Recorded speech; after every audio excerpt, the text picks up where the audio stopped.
ನೀವು ಯಾವುದಕ್ಕೆ ಸೋತು ಹೋಗ್ತೀರೋ ಅದಕ್ಕೆ ದಾಸರಾಗಿದ್ದೀರಂತೆ.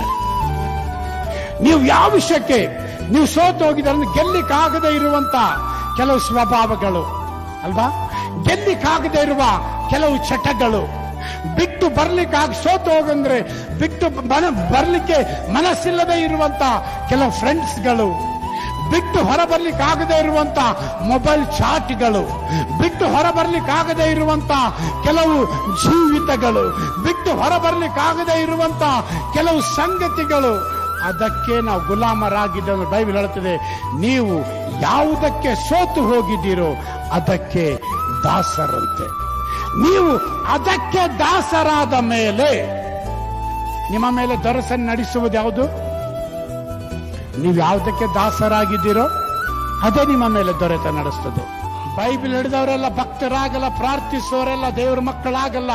ನಾನು ಯಾವಾಗ ಐಗುಪ್ತದ ಮನಸ್ಥಿತಿ ನನ್ನಿಂದ ಹೋಗ್ತದೋ ಆಗ ನಾನು ನಿಜವಾದ ಬಿಡುಗಡೆಯಲ್ಲಿ ಚಲಿಸುವನಾಗಿರ್ತೇನೆ.